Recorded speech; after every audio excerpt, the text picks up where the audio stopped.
Do'stlar, bu video bomba bo'lishi kerak. Nega desangiz, bu videoda men sizlarga o'zlaringiz tekinga uddar sayt yasashni o'rgataman hamda bepulga o'sha saytni host qilishni ham o'rgataman. Uning uchun kanalimga podpiska, videoga like, kommentariyaga a'locha tashib keting, yetadi. Bo'lmasam boshladim do'stlar.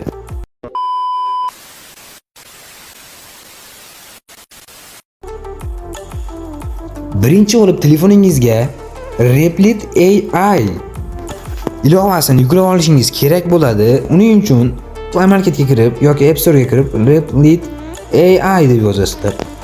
Chiqqan mana birinchi Replit Vibe Code with AI Fast degan ilovani yuklab olasizlar. Men hozir yangilanish kelgan ekan, yangilab olaman. Xo'p do'stlar,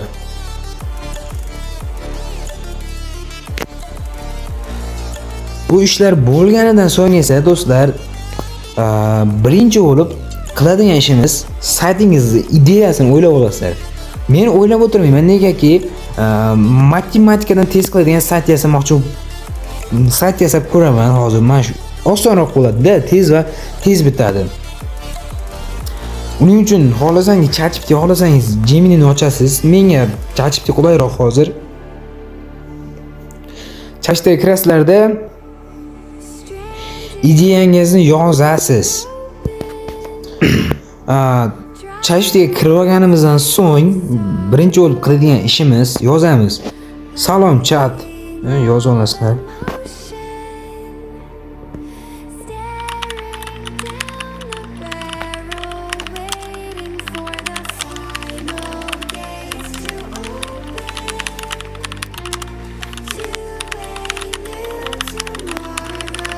Sizlarga tushuntirib beraman nima yozganimiz. Static full stack ishlaydigan deganda, xo'p, static degani oddiy, ya'ni front-end tillaridan foydalangan holda, ya'ni strukturasi qiyin bo'lmagan front-end dasturlash tilidan foydalanilgan saytlarga static deyiladi. Full stack esa 24 ga 7 ishlab turadigan, hech qachon o'chib qolmaydigan sayt, ya'ni chunki data bazasi laglar qabul qilib qolmaydi-da, o'shanda o'chib qolmaydi sayt. Xo'p, front-end dasturlash tilidan foydalangan holda deganim front-end, ya'ni bu tilda JavaScript, CSS va HTML ko'proq ishlatiladi va biz hozir yasayotgan fayl oshkora fayl bo'ladi. Saytni kodini bemalol brauzerdan kirib ko'ra olishi mumkin odamlar. Negaki bu front-end tilida yozilyapti. Frontend bu bezak deganda pashti. Agar siz unaqa qilishni xohlamasangiz, ya'ni saytingizda qanaqadir adminlar kiritib parollar yozgansiz, unga uni hech kim ko'ra olmasligi kerak bo'lsa, backend dasturlash tilidan foydalanasiz. Ammo backend dasturlash tilidan foydalansangiz, men aytgan saytdan bepulga host qila olmaysiz. Men aytgan sayt faqatgina front-end dasturlash tilida, ya'ni JavaScript, HTML, CSS tillarida yozilgan kodlarni qabul qiladi, fayllarni qabul qiladi. Xo'p, ideya degan joyga ideyamizni yozamiz. Men buni ham kanal video opsiyasiga ham kanalga ham tashab qo'yaman. Bemalol copyright qilib qo'yib, mana bu o'zingizning ideyangizni yozasiz. Xo'p, men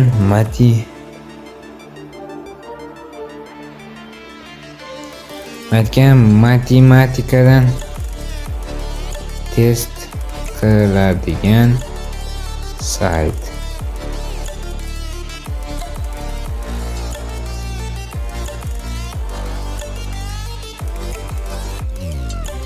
Mana u tayyor ideyani yozadi va siz aytasiz.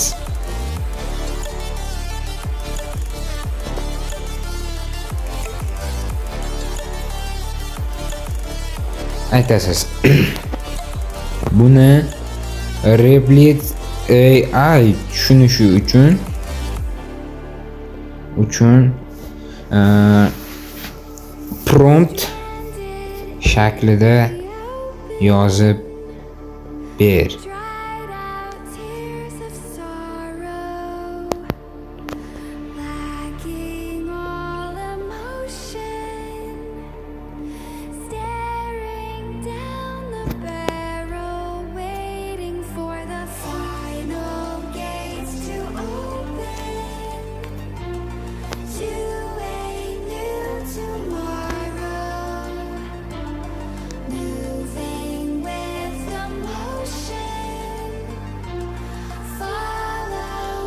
Agar do'stlar o'rgatgan holimda ham buni qila olmasalaring, menga Telegram orqali yozishlaring mumkin. Telegram orqali bundan ham kuchliroq saytlarni yaratib beraman, ya'ni adminlari bor, real time data bazasi ishlaydi, ya'ni hozir ko'rsatib o'tib ketaman qanaqa saytligini. Masalan, men bu Google kirib, masalan men yaqinda yaratgan o'zimning saytim. Buni ham tekin mana shu. Bu nima deysiz? O'sha atik 18 ming so'mga statik sayt yaratib beraman. Telegram yozasan, qayerda ko'ryapsiz-a? Bu qanaqa sayt deysiz? Bu sayt telefon soxnasi uchun yaratilgan sayt.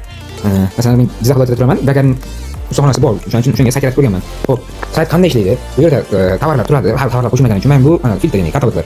Xo'p, qanday ishlaydi? Men bu yerlarni ham o'zgartirsa bo'ladi, xarita ham qo'shilgan. Xuddi shunga o'xshagan saytlar ham yaratib beraman. Profil. Bu yerda boshqaruv paneli, men adminligim uchun boshqaruv paneli ko'rib turibdi. Bu yerda statistika, ya'ni bugungi tashriflar qilgan kirgan, mahsulotlar qo'shish mana bu yerdan. Mana bu o'sha katalog brendi, prinsess ochib narxni kiritasiz. Bu yerda rasm yuklaysiz. Keyin video ham qo'shishingiz mumkin. Bu yerda tavsiya etilgan, ko'p sotilgan yangi mahsulotlar nomini kiritasiz va bu admin panel deyiladi. Mana bu yerdan sozlamalardan bemalol o'zgartirib olsangiz bo'ladi o'zingizga moslab. Mana buni o'chirib tashlasangiz bo'ladi, yana mana o'chib ketdi. Bu saytga nima bilan kiriladi desangiz, saytga nima bilan kiriladi desangiz, Google akkaunt orqali kiriladi. Mana chiqib ketdim. Google kirasiz. Google ulash uchun ham ko'p narsa ketadi. Nimaga mendan boshqaruv paneli chiqib qolyapti desangiz, men bunga Firebase orqali ruxsat bermadim bu ishga. Xo'p. Endi o'zimiz ishga qaytamiz. Olib ChatGPT bergan promptni olganimizdan so'ng Replit AI ga kiramiz. Mana meni turibdi Replit AI. Kirganimizdan so'ng esa eslatib o'taman, avval kirgan akkauntlaringdan qaytib kirmanglar. Kirsang mumkin. Ammo agar limitlaring tugab qolgan bo'lsa, kirmanglar. Yo'q qilishni bitta usuli, xohlasangiz mana bu yerdan kirib manage akkauntga kirib turib delete akkaunt ko'rsangiz ham bo'ladi. Ammo menga hozir bu akkaunt kerakligi uchun qilmayman. Logoutni bosib sizlar do'stlar continue bosamiz va Google orqali yoki GitHubingiz bo'lsa GitHub orqali ya'ni ishlatilmagan akkauntingizga kirib olasiz, kerakli akkauntingizga. Ya'ni qaytib uni o'chirib yana qaytadan yana akkauntni o'chirmaysiz, to'g'ri? Mana buni ichidagi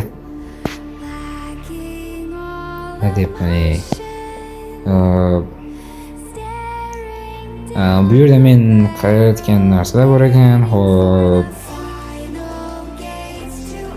You have reached your monthly starter limit. Upgrade to core for unlimited access to island.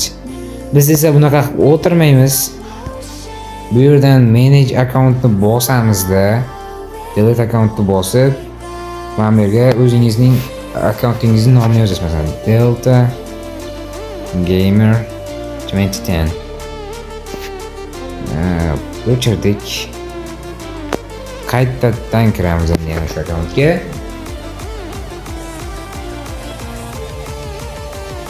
Hop, Delta Gamer. Dan kiryapman akkauntimdan. Iloji boricha o'zingizga kerak siz bo'lganini kiringlar. Mana ko'rdingizmi? Yo'q bo'lib ketdi. Endi bu yerga veb-saytga bosib qo'yamiz.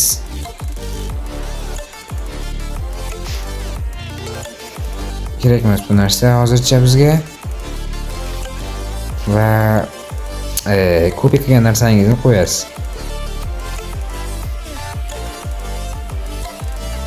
Tashlaymiz.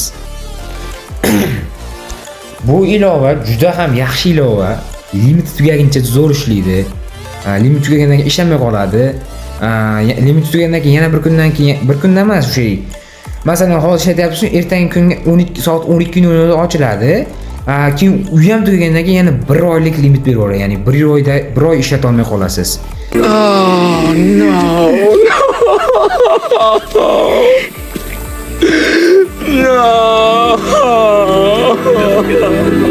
Kelasi oy ochiladi deb qo'yishim mumkin. Shuning uchun akkauntni yana dalil qilib yana qaytadan olib ishlatgan yaxshi.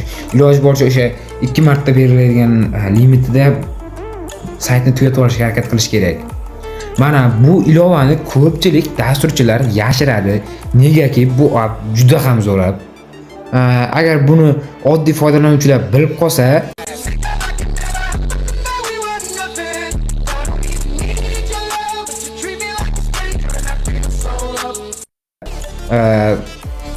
endi oddiy sayt yaratmoqchi bo'lgan o'sha developer, ya'ni qiziquvchi, menga o'xshagan, sizga o'xshagan o'sha sayt yaratuvchilar bu narsani bilib qolsa, boshqa YouTube'dagi videolarga ehtiyoj qolmaydi-da. YouTube'dagi videolarga, dasturchilarga o'sha ehtiyoj qolmaydi. Negaki juda ham zo'r sayt. O'zi ichidagi narsani to'g'rilaydi. Aytgan narsangizni to'g'rilab beradi. Ya'ni kodni ochib, ichini ko'rib, narsalarni o'zgartirib, masalan, Cloud AI ni nazarga olsak, u shunchaki bitta kodni aytasiz, keyin uni qaytadan uni yozib chiqadi. To'g'rilab chiqadi. Uning uchun har safar yangidan narsa jo'natib turishingiz kerak. Faylni yana bo'lgandan keyin birdaniga fayl beraveradi. Bu esa kutadi. Unda Cloud AI da masalan projekt ko'rish yo'q, ya'ni proyektni. Masalan, mana bu yerda preview bor. Nima bo'layotganini ko'ra olasiz saytingizda. Preview will be available soon, ya'ni oldindan ko'rish yaqinda ochiladi deyapti. Juda ham zo'r ilova. Tavsiya beraman ishlatishlaringni. Men o'rgatgan strategiyadan foydalansang bir pasda bo'lib qolasizlar.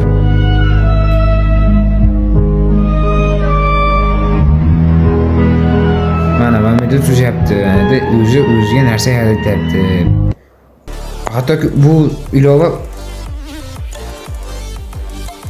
o'ziga notis ham qo'yib oladi. Ya'ni yozib shu narsani qilaman hozir deb turib, o'zining daftarchasiga yozib, shu narsani o'qib yana qaytadan qilib ketaveradi-da. Chiqib ketsalaring ham yana qaytadan kirib reloadni bosasizlar, yana ishlab ketaveradi. O'sha tugab qolgan, to'xtab qolgan joyidan. Juda ham zo'r ilova.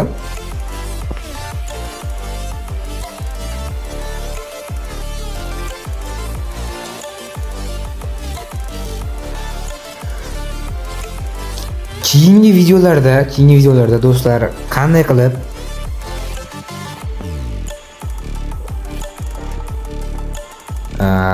adminlar qo'shilgan real time databaza bilan ishlaydigan saytlar yaratishni o'rgataman. Ya'ni hozirgi ko'rsatgan o'sha saytimga o'xshab admin panellar qo'shiladi. Admin qo'shgan narsalar srazu oddiy foydalanuvchilarda ko'rinadigan, real time ishlaydigan databazasi bor. Ya'ni o'sha databaza deganda nima deysiz? Masalan, hozir narsa kiritganlaringiz yana qaytadan saytga kirganingizda o'sha narsalar turmaydi. Agar oddiy statik fayl sayt yaratsangiz, nega deysizmi?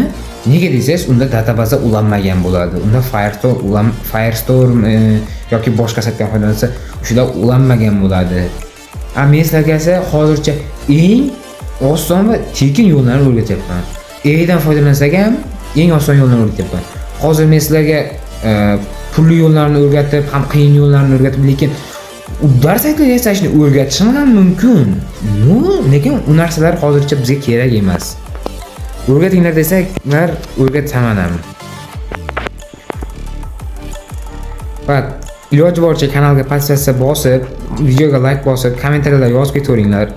Bundan zo'r videolar oldinda.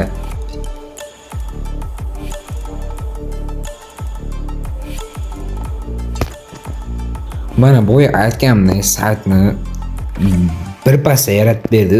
Ketgan bo'lsa bir 10 minutlardan ham kam vaqt ketdi. Mana aytayapman-ku, zo'r ilova deb. Mana qarang. O'zi skrinshotlar ham qilib ko'radi qanday ishlatganini. Mana shuncha ish qilib tashadi. Bu ishlar qanday ishlaganlari. O'zi ham publish qilib beray deydi. Bundan ham publish qilsangiz bo'ladi. Ammo buni publishi uzoq vaqtga va 24 ga 7 ishlab berishga va'da bera olmaydi. To'g'ri, men aytganim ham va'da bera olmaydi, ammo men aytadigan o'sha host bundan kuchliroq va bundan kuchliroq emas. Bundan masalan backend saytlarni ham host qilib beradi, ammo unimiz ko'proq kafolat beradi statik saytlarni host to'shab turishga. Mana aytyapman, mana bu yerda ochib ko'rsak bo'ladi qanday ishlatganini.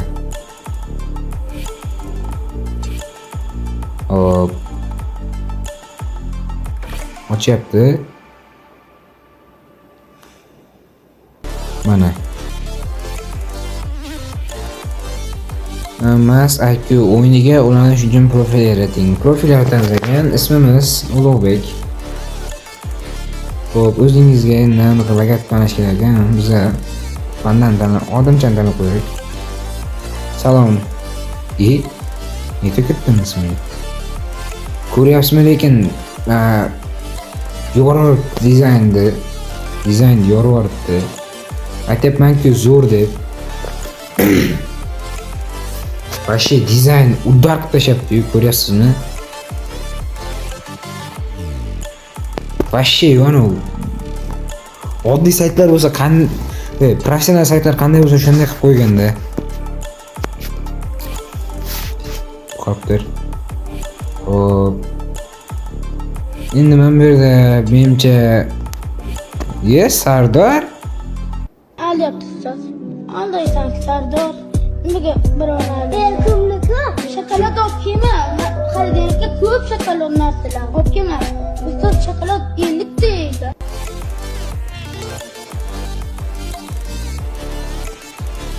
bu yerda endi o'zicha qo'shib qo'ygan, shuncha mana testlar degan ekan. Testni boshlashga bosib ko'ryapti qanday ekan. Oson, aralash, mantiqiy masalalarga bosamiz. Savollar soni 10 ta bo'lib turaversinchi. Boshlash. Seriyani davom ettiring. 16. Shunda nima jussonlar bo'lib ketyaptimi? 20 tanlaymiz bundan keyin.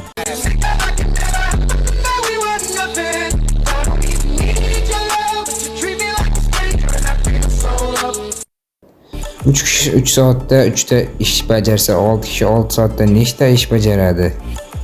Xo'p, shunga o'xshagan savollar, hozir vaqtimiz ko'p ketib qoladi bularni bajarib chiqish hammasini.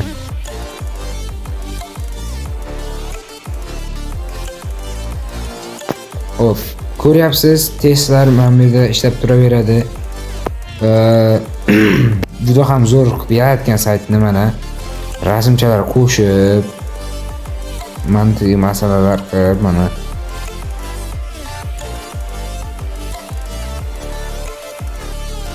Xo'p do'stlar, endigi qiladigan ishimiz o'sha replitaga o'tamizda iloji boricha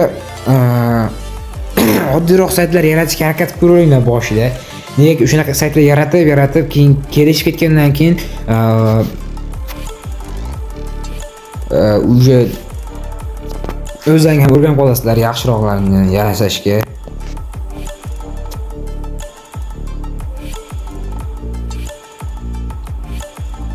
Keraksiz narsalar ko'p ketdi degan videoda. Buning uchun uzr so'rayman. Vaqtni olyapman. Lekin kerak narsani o'rgatyapman degan umiddaman. Va o'rganda aytamiz. Hostga qo'yish uchun barcha kerakli fayllarni, ya'ni HTML, CSS va Java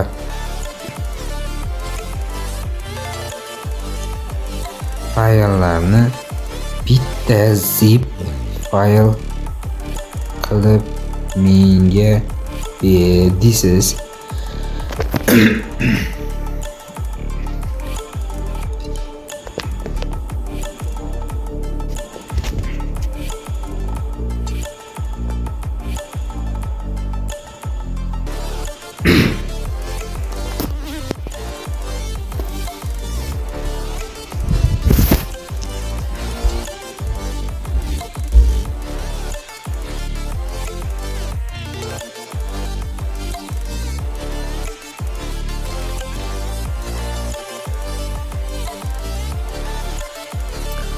Mana zip fayl qilib berdi. Buni openga bosasizlar. Tepada 3 ta nuqta turibdi. 3 ta nuqtaning ustiga bosasizlar. Download bosasizlar. Va Telegram orqali jo'natib yuboramiz buni. Hozir o'zingizga qulayini tanlaysizlar. Saqlanlarga jo'natib turamiz. ketyapti. Shu faylimiz o'zi 242 u ketibdi va buni yuklamadan dilga saqlashni bosamiz. Bosganimizdan so'ng esa hop Google ga o'tamiz. Men o'rgatmoqchi bo'lgan o'sha host, agar siz bilsangiz bilardingiz, bilmasangiz bilmadimmi? Agar shuncha paytdan beri kuttirib aytadigan agar hostim shu bo'lsa, agar hafsalangiz pir bo'lgan bo'lsa, ming bor uzr. netlify.app deb yozamiz.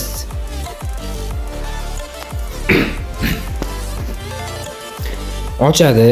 Start buildingni bosmasdan oldin men sizlarga hozir loginni o'rgataveraman.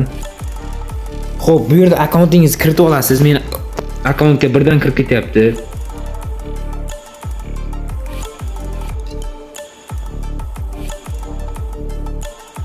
Sign out'ni bosib hozir men sizlarga kirganlaringizda sign up no account yetdi deydi. Login with Google bosaman.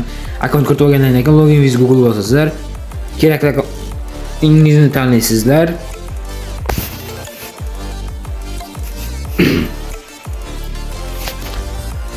Kerakli akkauntingizni tanlaysiz. Yangi mana avval qilgan hostlarim, masalan boya ko'rsatganim mana bu host edi. Xo'p, add new project bosasiz. Va bu yerdan browse files to upload deganni bosasiz. Mana pastda turibdi-yu. Ko'rmay qolganlar uchun mana browse files to upload.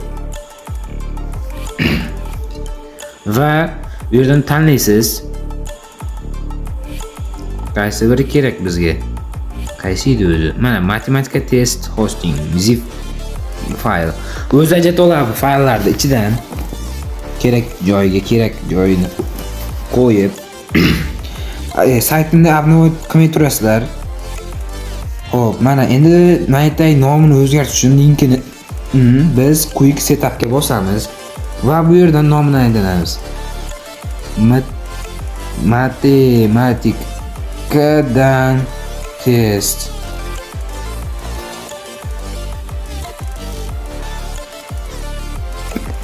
Matematikadan test o'zbekcha.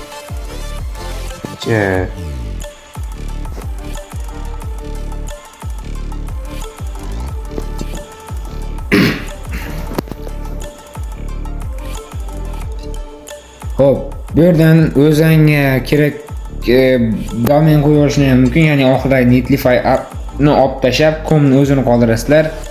Ammo bu pulli va biz esa hozircha pulsiz ham bepul foydalanganimiz uchun finish later'ni bosib qo'ya olamiz xolos.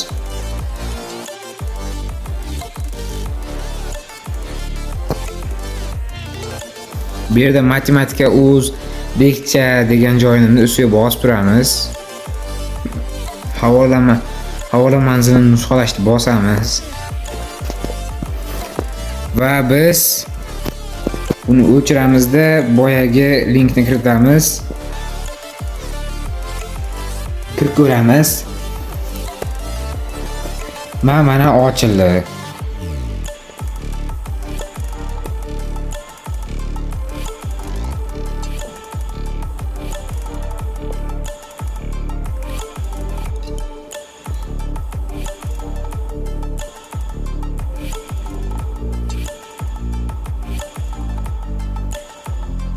Mana ishlayapti. Qiladigan ishimiz qolmadi. Shu edi. Keyingi safar buni qanday qilib Telegram botga, ya'ni men bunaqa holda ulashni o'rgataman. Hozir Telegramga kirib olay.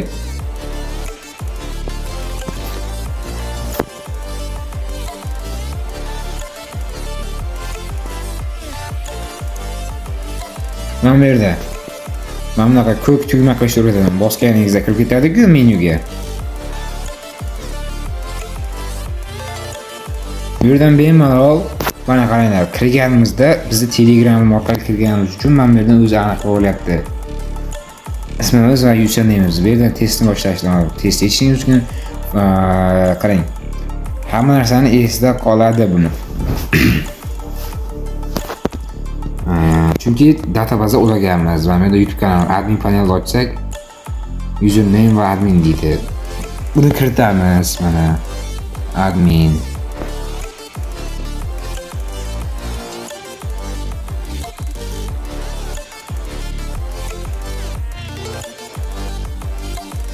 Keyinroq kiraman, kerak emas. Mana YouTube kanalimizga bo'lsa, men kanalimga o'tkazib xuddi shunday holatda ishlatish mumkin statik fayllarni, statik saytlarni ham.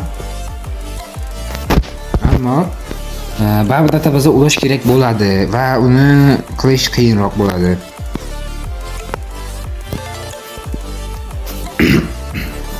Xo'p. Video shu ham cho'zilib ketdi. Kelasi videoda oddiy ilova orqali telefonda o'yinlar yaratishni o'rgataman keyingi videoda. Aynan keyingi videoda shu narsani o'rgataman. Hammaga xayr.